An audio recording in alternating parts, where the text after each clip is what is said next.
Hey guys, welcome to the Tone Show. My name is Anthony Tone Nunez, and today I'm talking about Killjoys Season 3, Episode 1. From the beginning of the show, what I really liked about this episode, it set the tone for the rest of the episode. So from the first scene, when we saw Dutch and the kick-assery was beginning with that kick that she opened with, we knew that the whole episode was going to be just a roller coaster of action and fun little jokes and quips. And that's one of the things I really like about this show. It's a space show, which I think sci-fi needed some space shows, and they have a good amount of space shows now. And besides the fact that it's sci-fi, the show is very lighthearted, and they don't take themselves too serious. And we saw that with all the little jokes that were happening amongst the characters and the action that was taking place. I also think that when they were talking about dark talk and the fact that the modded people in the factory, when the lights went off, they could bare their souls. Those were cool little like nuances that the show has, and I think it really brings you in. And now as far as the story, we saw that the story was split into two, and the tool, the storytelling method they're using here is that they're separating our characters so the audience has a longing for them. This is something that works very well with shows, especially if you guys saw 2 seasons ago in The Walking Dead, where they separated all our characters, and throughout the whole show as the audience, we're just hoping the best for them and hoping they come back together. And it works effectively. It's a good storytelling method, and that's what we saw here. So Johnny and Dutch went their separate ways since last season, and now we're just really hoping that they come back together. I hope it doesn't take the whole season for it to happen.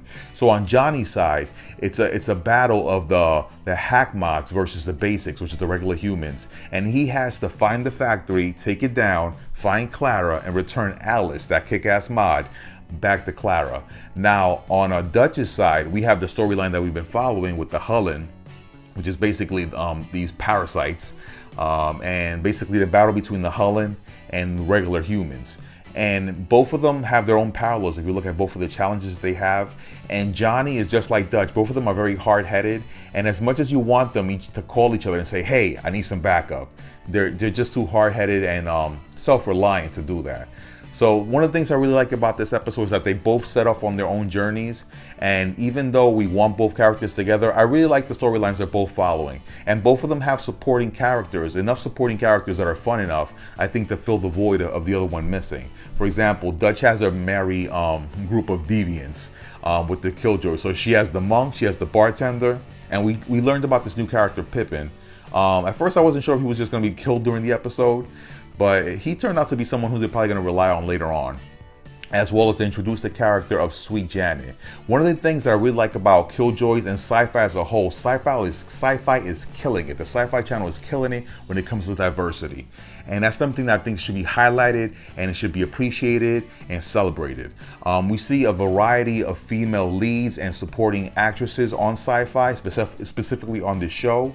And when they introduce female characters, they're not just someone in the background. They're actually playing the villain. In this case, we have Sweet Janet. She's playing basically the boss when it comes to dealing in the underground. And it's not just one type of female we see, or a lady character or a female lead. We see a diversity of women and from different backgrounds, and I think that's totally cool. And same thing, we see people of color in different roles and in different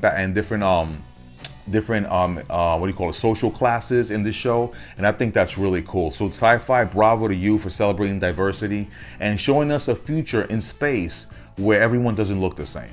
So bravo to sci-fi for that. Now back to the show. There was a whole bunch of cool quips and little phrases. Like I said, I really like when they use the term dick load of memory, or she called Johnny a dick bird. Like, this is little phrases, with sexual innuendos, when they were saying Pippin is really good with his mouth. So I like that stuff. I really like how sci-fi sometimes plays a little bit edgy. So you think you're watching maybe something more premium. So that was pretty cool. But as a whole, I really liked the episode. I thought it really set it up nicely. If you guys saw my missed review, this is how you started off. Even though we already heavily vested in this show, season 3, I thought it didn't really slow down. And if you just joined the show, I'm sure you saw enough to hook you on and say, hey, I want to see more of this. So episode 1 I thought was kick-ass. I thought it really set up the rest of the season, and I'm definitely looking forward to seeing what are all these ships about. Like, what are the Holland, I can't pronounce this shit for the hell of me. What are they planning? And I hope you guys enjoy this episode. I hope you guys are looking forward to seeing more Killjoys. I definitely am, and I'm looking forward to seeing how the season develops. This is the Tone Show, and I'm out. Subscribe if you haven't. Tone Show. Subscribe if you haven't. Tone Show out.